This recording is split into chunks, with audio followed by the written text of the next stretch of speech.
Thank you for joining us on the Real Authentic People podcast. My name is Maya. And I'm Sade. And I'm Donna. And we are ran by the Diversity and Equity Center.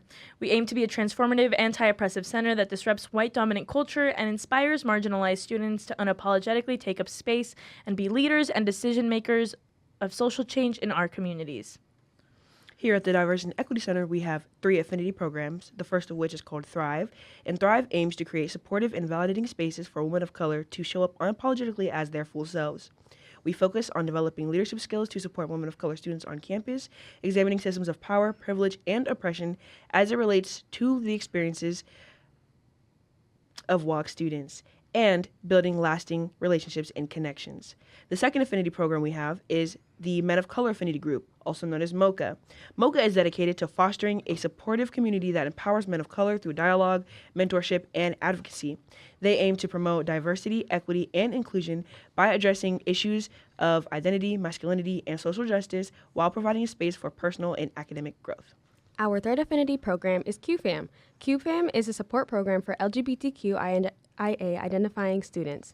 They engage in study sessions, fun activities, identity exploration, community building, and forming connections with other LGBTQ identifying faculty and staff across campus.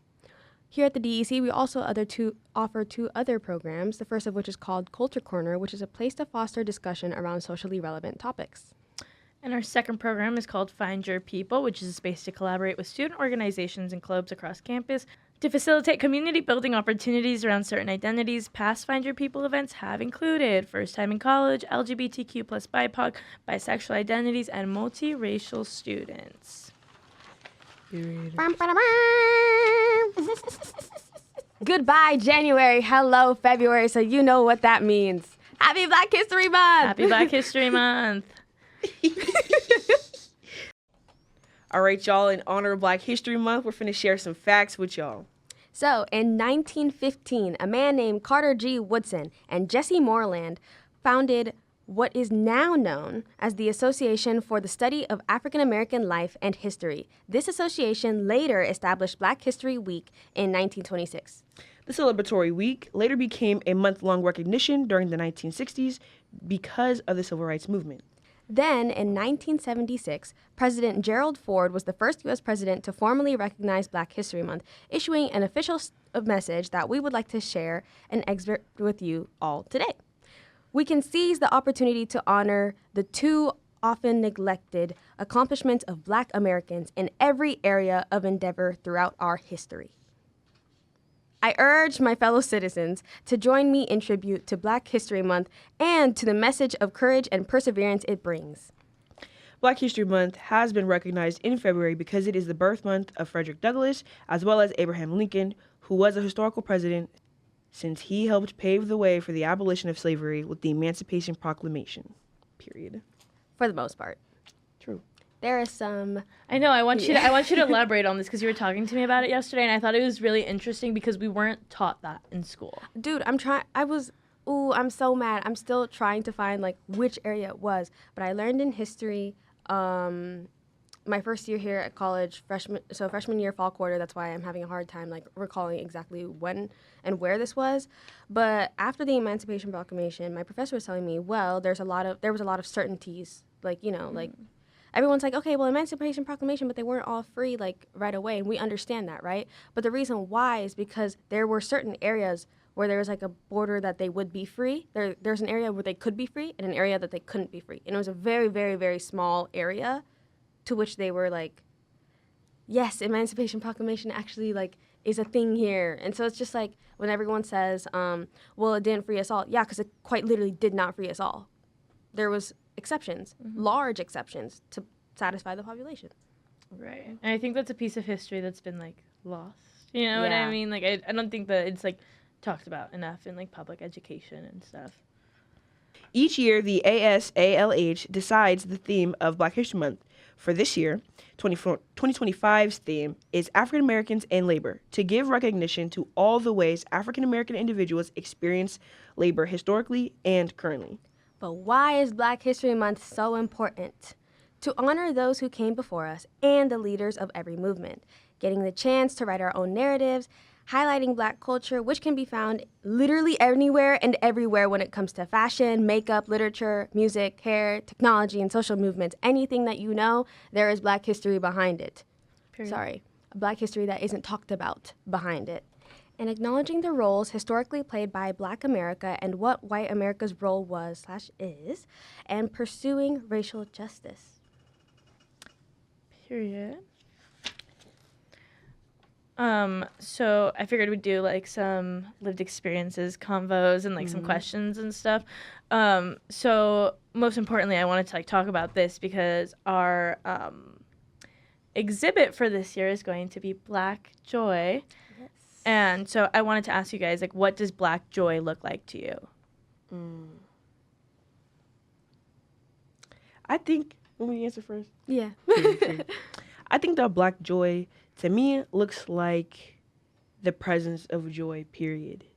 I think that Black joy is love, it's sacred. Black joy is just happiness present in the face of all the adversity that we continuously go through today. And I feel like Black joy is, yes, we should realize where we have come from, what happened to us, and we should focus, not necessarily just focus, but also expand our focus on the resilience and the happiness that we can find in our everyday lives today. Period.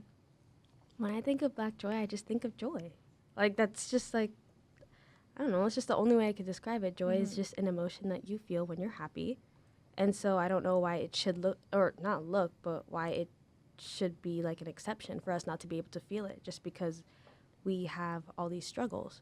We are allowed to be happy. We are allowed to be joyful. We are allowed to succeed. We are allowed to be resilient in every way, shape, and form. So that's how I feel like Black joy looks to me. That's why I'm very excited for this Black joy exhibit. Y'all check it out. So another thing I wanted to like kind of ask, how does like your Black experience differ from the rest of America? All right, y'all. So my experience, I'd say that my experience is different from a lot of other people's experiences, as all of our experiences are very nuanced and very individualized, but we all go through the same systematic oppression. So I think that my experience differs from mainstream media, that part of America, because they'll pick and choose when to take my experiences and talk about them and put them on a t-shirt to make revenue for a third-party company who's still mining and still taking from these different countries, just to like say, "Oh, we stand with you," period. So it's just like my experience is constant, like a constant set of demeaning standards that we kind of live by. I don't know if that made sense, but I just think that I don't think my experience is always inherently negative though, because my people, my brothers and sisters, y'all, we get down. So it's like, that's where I find the joy in it, in my experiences, is from the people around me. Your answer made sense, by the way. Sorry. Oh, yeah, it did. Eat down. I feel like the Black experience differs from, I guess, I don't even want to say the rest of America. I just want to say, like, just in general. Or, I don't know. I was thinking about this the other day. Like, we have a community. Like, I know, like, every marginalized group has a community, but, like, I don't know if it's just because I'm a part of this community, so I can see the difference. But it's just like, when I do look at my oppressors, it's just like, you literally just think for yourself. Like, you only have to do things for yourself. You don't need to have your community. And to me, that's actually a really sad world to live in, because it's like, when I succeed, I have a community backing me, and they're like, yeah, keep going. You're doing great. You're doing great, sweetie. But it's just like, also with that, like, I have a community in the negative times. I have a community because they understand exactly how systematic oppression affects all of us, because it doesn't discriminate. It discriminates, but it doesn't discriminate again. Yeah. Sorry. Yeah. You know what I'm trying to say. But yeah, that's how I feel like the Black experience differs from the rest of America. And yeah. Yes. All right, y'all. Thank you for, the answer to that question. Yeah, I really love listening to like your guys' answers and stuff, because it's like no matter how much you pursue DEI, work in social justice, like there's always things to learn and like things to hear from people. Yes. And when you were speaking about your experience, it kind of made me think, about something that I had seen recently. So I want to share what I seen, but just a little passage of the full thing. And this right? was something that was found in the community of Ellensburg. Yes, of Ellensburg, Washington. All right, so it starts out with, welcome to Eastern Washington. You came here from there because you didn't like there. And now you want to change here to be like there. We are not racist, phobic, or anti-whatever you are. We simply like here the way it is. And most of us actually came here because it is not like there, wherever there was. You are welcome here, but please stop trying to make here like there. If you want here to be like there, you should not have left there and come here, and you are invited to leave here and go back to there at your earliest convenience.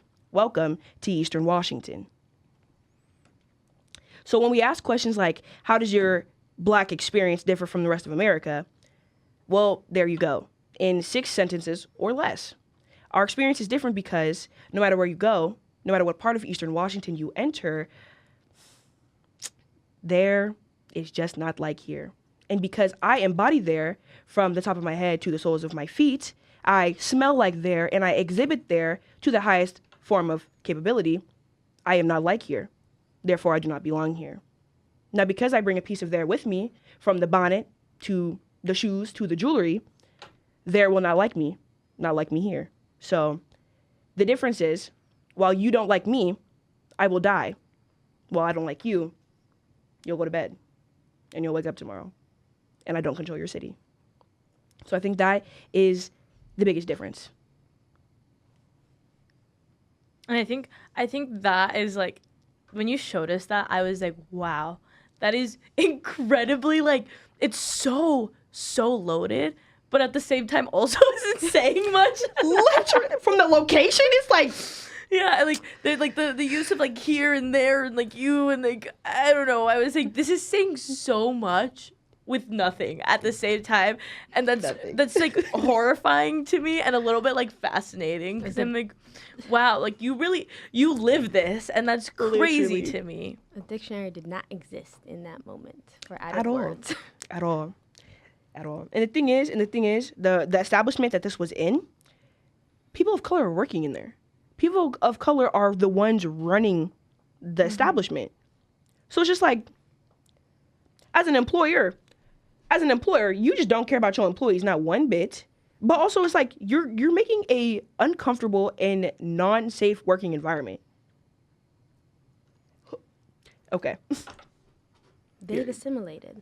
Yeah. Oh. And I feel like that so communicates like to, hey, like you should be grateful to have a job. If you want to continue being in this workplace, you need to be comfortable with the idea that deep down inside, not even secretly, but deep down inside, like no matter how these kind of people act towards you, like your employer, no matter how they act towards you, what they say, what they do, it's like these people just know that deep down inside that their employer feels this kind of way about them.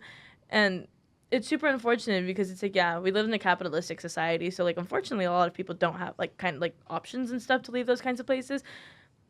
But it's genuinely horrifying to me that we keep living in this like rhetoric because it's like, it's 2025. And when they started the civil rights movement in 1960, I wonder if they like thought that like 2025 was going to be like the year of the future and we'd finally be over this or like what, you know, like I don't know like if people who first started out doing these things like thought that we wouldn't live like in this kind of world anymore, you know?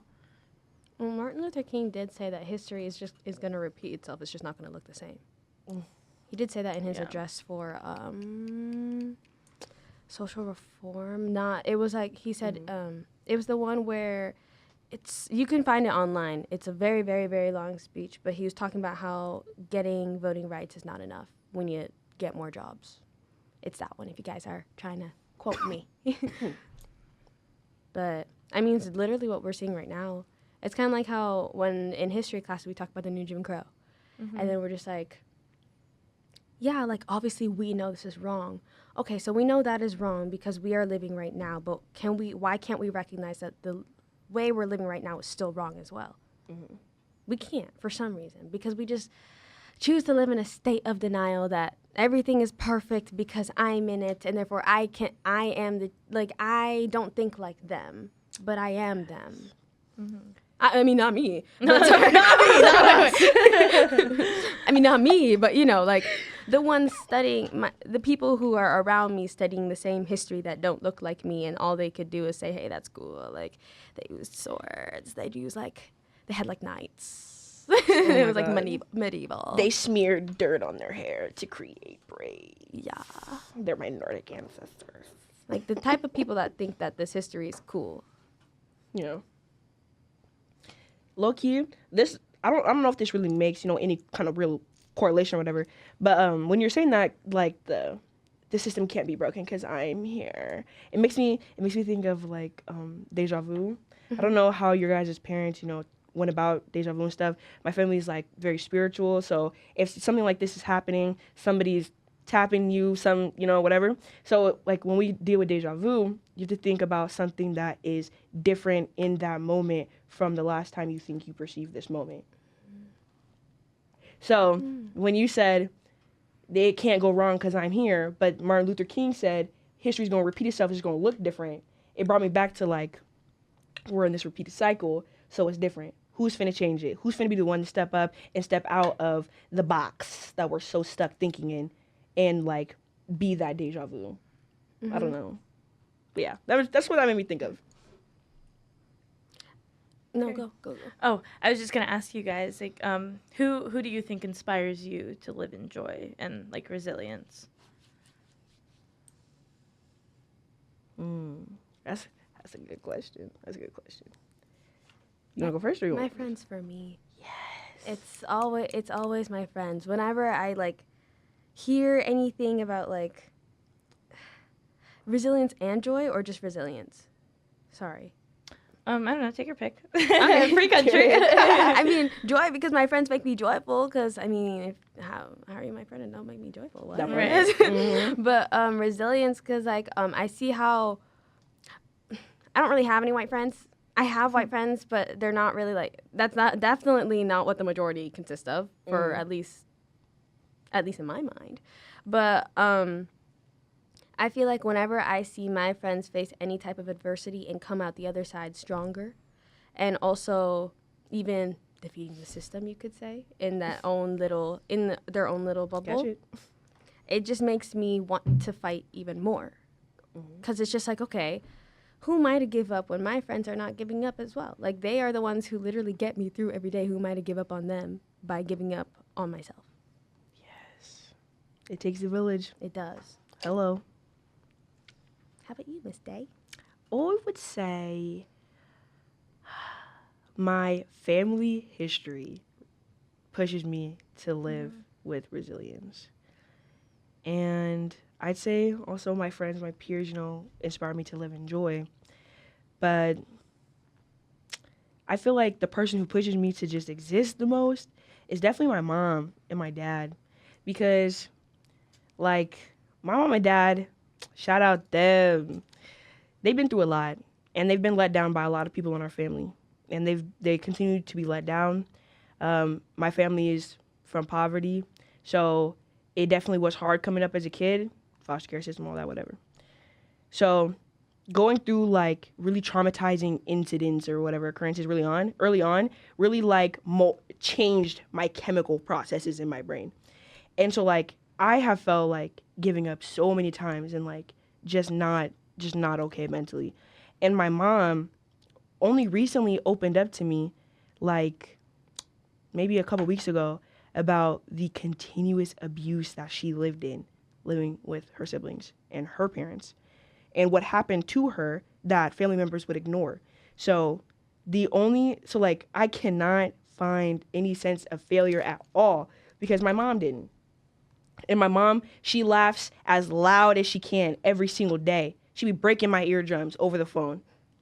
And I find that so beautiful. My mom is the purest form of energy I have ever seen in my life. And she smiles and she cries every single day. That's me. I am her. And I love that.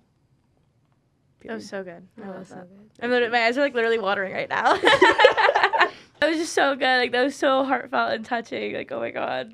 Thanks.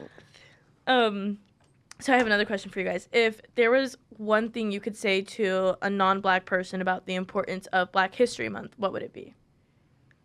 If it was specifically a white person, Yeah, let's go. Yeah, Yeah. let's go there. Let's take it there. if it was specifically a white person, especially as someone who studies history, let's be so for real. We do not talk about anything outside of the Western European descent. Right. There is so much that we don't talk about, and there's so much that we have to learn on our own, which is why it's like, and it can be annoying because when you start telling other people, it's just like, okay, well, we didn't learn that in class. Well, why didn't we learn that in class? We're paying for this. And so I feel like Black History Month is so important because it's a step in the right direction, but I don't think it should stop here. I don't think anybody in this community Right. thinks it should stop here. The fact that we have Black History Month does show that we neglect history all the time, our history all the time. And we only have 28 to 29 days to showcase our history. And the reason why I do love that there's a theme is because we don't miss anybody. We can't miss anybody. You have no excuse to miss anybody. If you're choosing to miss somebody, it's because you don't care. Personally, I am tired of hearing about the same figures over and over and over again. Child. Because let's be so for real. Whenever we talk about, I'm sorry, I'm deviating a little bit from the No, I question. like where you're going with this. When we talk about Martin Luther King, we always like portray him in class. Like I was on Martin Luther King Day, I was like on Instagram, you know, as a 20-year-old would be, who doesn't have TikTok anymore. So it's just like, I was scrolling through Instagram and there was a teacher on there. She was teaching kindergartners. So obviously kindergartners could not fathom why he was fighting. You know, they just know that he was fighting and that like we could all be in this space together, and that's why you should treat every single person with kindness, which is absolutely true. But we teach that same lesson over and over and over again until high school. Like it's never like, let's go into depth. Why did Martin Luther King actually get assassinated? We don't talk about that. We just talk about the fact that, oh, he was a good man and a white man did something real bad one day and he died. That's it. That's really it. That is not it. That is not it at all. We know that, like, yes, he was able to ban some white people to thinking about, like, oh, maybe we should be, like, in the modern days, woke. But maybe we should, like, think about, like, oh, maybe this isn't right. But even, like, in that address that I was talking about earlier, I was reading, he was like, but even the most progressive white people don't want to actually see change. He says that himself. He is aware that not everything was good after his I Have a Dream speech. And everyone likes to paint it as if it is. And he's not the only one. Like, we see Malcolm X as just someone who was violent, therefore we shouldn't talk about him. Like, he was different from Martin Luther King because Martin Luther King didn't want violence, but Malcolm X did. So it's just like, we shouldn't study Malcolm X. Like, let's be so for real. When did you start hearing about Malcolm X in the classroom? Probably not until high school. But there's a reason, because they want to shy away from that history so bad. And the only reason why a white person would ever know is because they either love history so much and that's why they decide to, like, deep dive on it, or because a black person told them so. That part. And so that's why, going back to the question, if there's something I could say to a non-black person about the importance of Black History Month, it's our history is untold.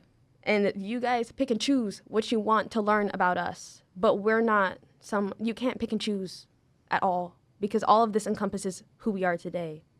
Exactly. And I really love how you pointed out the differences between highlighting people like Martin Luther King and people like Malcolm. You know what I mean? I think that what you said about the same lesson being taught over and over and over and over again, a white man did something bad, but we need to treat each other the same or whatever, like, peacefully.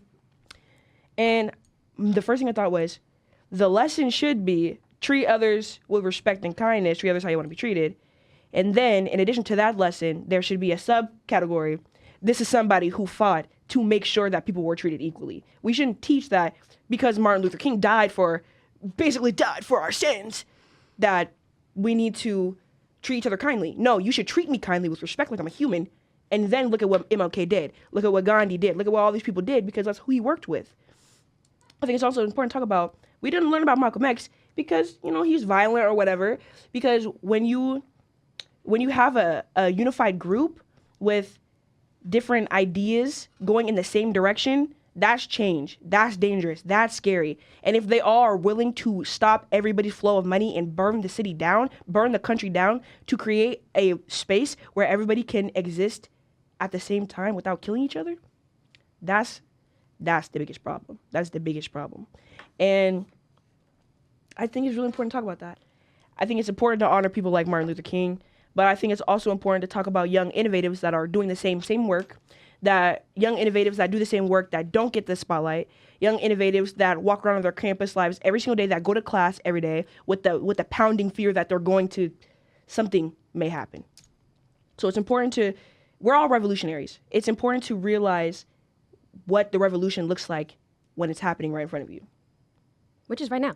Period. So, Sade, if there's one thing you could say to a non-Black person about the importance of Black History Month, what would it be? It would be for everybody who is not Black, it would be to look at what's happening at Target and Walmart right now, look at the state of this country, in my opinion, and then realize that people that you also exist with are in pain. So therefore, look at their history, stop calling them the N-word when you do, and respect them like they're humans. Not just for the 28 days, not just while your boy gets half the month. It's not a joke like that. I think that the rhetoric, support Black people or else this could be you next, that is disgusting. All right? I think that we all need to respect each other like we're living, breathing organisms who share the same planet. That is mostly it. I really appreciate you guys letting me be a part of this conversation today. I think it's always really important to keep learning and keep listening to voices that we want to uplift, and I think these are really, really important conversations, not only for us to have, but for everybody, even just like friend to friend, person to person, to like continue having, because it's like we all yeah, like you said, we're all the same people. Like, we are all people who deserve respect and to be treated with kindness and equality. That being said, it looks like our time here on The Wrap is coming to an end today. But before that, we wanted to remind everybody of some on-campus events that are going to be happening. So on February 10th, Thrive is going to be doing Shades of Love, a Galentine's Day soiree. So join us for our Galentine's Day gathering, where we're celebrating the importance of women of color friendships and relationships, which is going to be from 4 to 5:30 p.m. in Black Hall 105. Again, that's going to be February 10th. And on February 11th, Thrive will be hosting another segment, because we do 2 days in a row, Monday and Tuesday, a segment called Loving Yourself, the Woman of Color Experience. So join Thrive as we talk about the importance of self-love and how we practice forms of self-love from 12 to 1 in Black Hall 1015.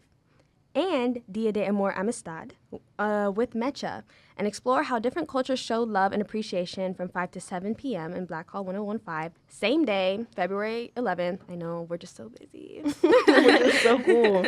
All right, y'all, and on February 12th, we have our very first Circuit Takeover. Woohoo! Yes. And the Circuit Takeover, at the Circuit Takeover, we will be highlighting prominent African-American musicians and their contributions to the art and music genres from 1 to 2 p.m. in the Cirque Pit, February 12th. And then on February 13th from 7 to 9 p.m. in the Cirque Ballroom, come join us to listen to guest speaker Shaquem Griffin, who is a former Seahawks player. Who got drafted with one hand. Listen to his story. Yes, it's very cool. As always, if you'd like to continue these conversations with us, you can always find us in Black Hall 101 at the Diversity and Equity Center. We're open Monday through Fridays, 10 to 7. On Fridays, we close at 5, though. Yes, ma'am. And this was the Real Authentic People podcast. We'll talk to y'all later. My name is Maya. And I'm Sade. And I'm Donna. Bye.